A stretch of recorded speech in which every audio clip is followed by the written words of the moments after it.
Baru dapat email dari HRD, katanya ada perintah buat vaksin. Nah di sini dok, teman saya ini takut divaksin dok, sampai ada yang meninggal.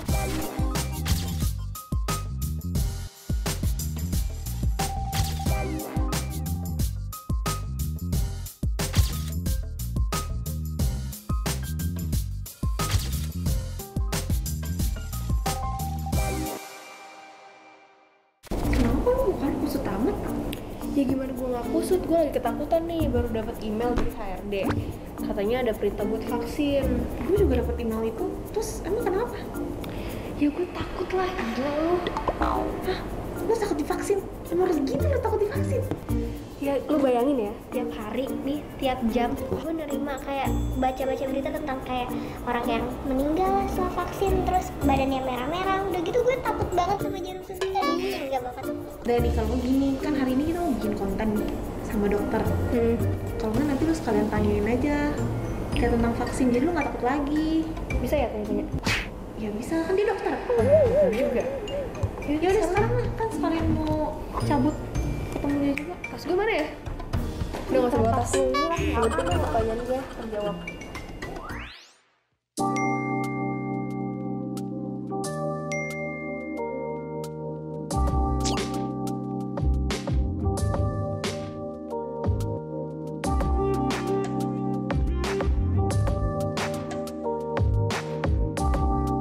Nah sobat Jagar, balik lagi nih. Nah di sini kita udah bareng dengan Dokter Herman. Say hi dok.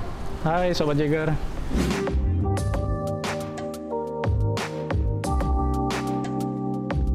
Nah di sini dok, teman saya ini takut divaksin dok. Katanya dia takut sama jarum suntik. Terus juga takut efek samping setelah vaksin.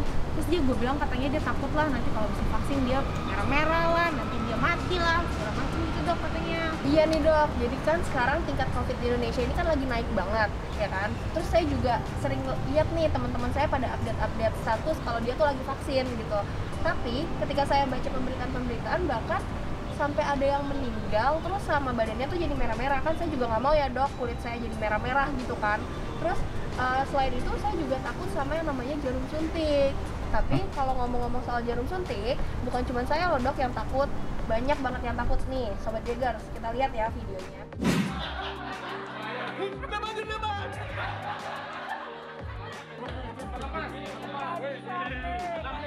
Begitu histerisnya, bahkan Syamsuddin pingsan sebelum divaksin. Trauma atau fobia untuk jarum suntik yang kita sebut adalah trypanofobia. Nah, fobia itu sendiri memang sulit sekali dihilangkan. Contohnya seperti misalnya orang takut akan ketinggian. Ya. Jadi permainan apapun yang berbau ketinggian, walaupun seseru apapun permainannya itu, dia tidak akan melakukannya. Pilihannya cuma dua. Kita sakit, akan membentuk imunitas, atau kita divaksin untuk membentuk imunitas. Mengenai efek samping, untuk efek samping itu sendiri sebenarnya memang banyak diberitakan sampai ada yang meninggal, lumpuh, dan lain-lain. Tapi itu belum terbukti secara klinis atau secara medis. Apakah benar ini setelah divaksin akan menimbulkan kejadian seperti ini?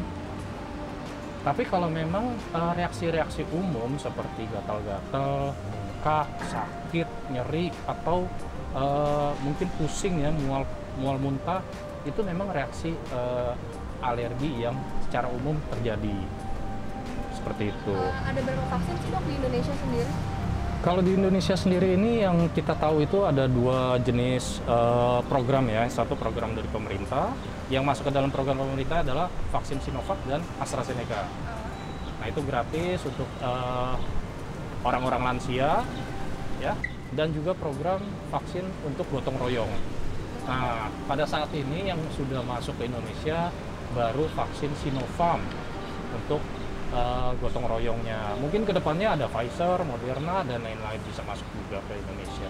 Tapi itu sebenarnya beda-beda dari vaksin itu apa sih dok? Kayak mungkin dosisnya atau efek sampingnya atau ada hal-hal lainnya gitu yang membuat vaksin tersebut berbeda? Iya betul. Jadi satu dengan yang lainnya vaksin itu pasti berbeda. Kenapa bisa berbeda? Karena pembentukan bahan dasarnya. Jadi ada pembentukan bahan dasarnya dengan vaksin yang sudah dilemahkan atau di nonaktifkan. Nah itu biasanya cukup aman. contohnya Sinovac, Sinovac itu cukup aman dengan side effect atau efek samping yang minimal gitu. Ada juga yang vaksin menggunakan protein dari virusnya itu. Ada juga yang menggunakan mungkin spike-nya atau kaki-kaki dari virusnya. Nah, dari bahan dasar vaksin ini sendirilah yang akan membedakan side effect sebenarnya. Tapi tujuannya sama. Tujuannya sama untuk menciptakan kekebalan atau imunitas di dalam badan kita untuk melawan penyakit COVID-19 itu sendiri. Tapi sebelum kita vaksin nih dok, ada nggak sih hal-hal yang harus emang kita persiapkan terlebih dahulu gitu sebelum vaksin? Atau kita bangun tidur, kita berangkat langsung vaksin tuh bisa gitu? Jadi sebelum kita vaksin itu terencana, bukan dadakan, artinya besok kamu harus divaksin atau entar sore kamu harus divaksin. Vaksin itu terencana. 2 hari ke depan atau 1 minggu ke depan akan diadakan vaksin. Nah, itulah saatnya kita memprepare badan kita, tidurnya cukup, istirahatnya cukup, makan teratur. Kalau misalnya ada penyakit demam di atas 37,5, itu tidak boleh vaksin. Artinya tubuh tidak fit. Apakah kayak saat kita mau vaksin kita harus medical check up dulu atau misalnya kita harus swab atau PCR terlebih dahulu gitu? Kalau untuk medical check up, kita tim medis biasanya menyarankan untuk pasien-pasien yang mempunyai komorbid seperti yang tadi disebutkan adalah diabetes, hipertensi, jantung, stroke, dan lain-lain, itu berkonsultasi dulu ke dokternya. Jadi kita dari medis sekalipun akan memilah-milah mana yang harus diprioritaskan. Misalnya ada sakit jantung mau divaksin, ya kita bereskan dulu jantungnya. Seperti itu. Atau hipertensinya luar biasa sampai di atas 200, ya kita bereskan dulu hipertensinya baru divaksin. Jadi intinya sih pada saat adanya penyakit penyerta atau riwayat penyakit sebelumnya ini ke arah komorbid yang menjadi fatal pada saat terkena COVID, itu perlu konsultasi dulu. Gitu. Minimal konsultasi. Untuk medical check up nanti akan disarankan oleh dokternya. Jadi tes PCR sebenarnya penting nggak penting. Kalau misalnya kita sehat, ya itu akan mengeluarkan cost yang lebih ya untuk melakukan vaksin. Tapi kalau kita sedang sakit, ya kita harus PCR. Menyatakan saya ini setelah selesai demam, saya bisa langsung vaksin atau saya harus nunggu 3 bulan. Apakah demam saya OTG karena COVID atau tidak? Tadi kan Dr. Herman udah mention nih kalau ada yang namanya vaksin Sinovac sama AstraZeneca. Nah, kalau dilihat dari pemberitaan kan banyak masyarakat yang carinya tuh vaksin Sinovac gitu dibanding vaksin AstraZeneca. Menurut dokter sendiri tuh gimana sih dok? Ya, kalau di Indonesia benar banyak yang mencari vaksin Sinovac. Kenapa? Karena belum ada tuh berita-berita, oh side effect-nya sampai ke sini, oh side effect ini bisa lumpuh, meninggal dan lain-lain, pembekuan darah. Tapi kan AstraZeneca ada ya. Ada pemberitaan seperti itu. Oh, adanya kekentalan darah sampai pasien meninggal. 30 di antara 5 juta yang sudah disuntik. Nah, jadi ada pemberitaan seperti itu. Padahal kalau kita lihat di Eropa, AstraZeneca ini masih bisa menangkal virus B117 yang asalnya dari varian Inggris. Dia masih efektif. Jadi kalau kita lihat lagi ke Eropa, AstraZeneca jauh lebih laku, jauh lebih dicari. Karena kita di Indonesia masuk ke untuk pada saat bulan kemarin yang banyak orang mencari vaksin Sinovac itu adalah masih varian-varian lokal ya, varian Delta, varian Inggris dan lain-lain belum masuk ke Indonesia, pasti mereka mencarinya yang lebih aman. Mungkin ini pertanyaan terakhir kali ya, ya. Jadi kita juga banyak lihat pemberitaan nih dok, kayak kalau udah vaksin kita masih bisa terkena virus corona. Nah itu kenapa sih dok sebenarnya? Ya, ini terkait semuanya dengan efikasi. Makanya tadi saya sempat singgung, habis vaksin jangan langsung buka masker. Habis vaksin jangan euforia pesta sana sini.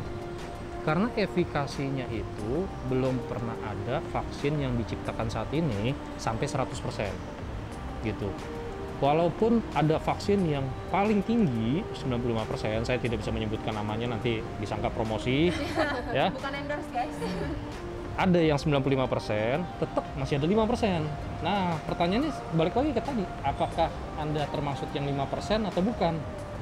Kalau Anda apes ya Anda termasuk yang 5%, tetap kena. Jadi kita tetap waspada, yang namanya kita vaksin itu tujuannya cuma satu.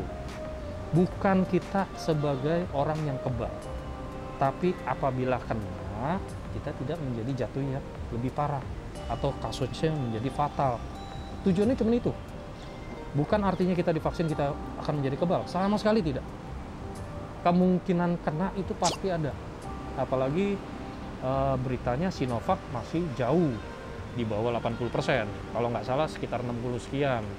Nah itu kan masih ada chance sekitar 30 sekian persen untuk bisa kena. Dan terbukti tenaga-tenaga kesehatan juga banyak yang masih kena.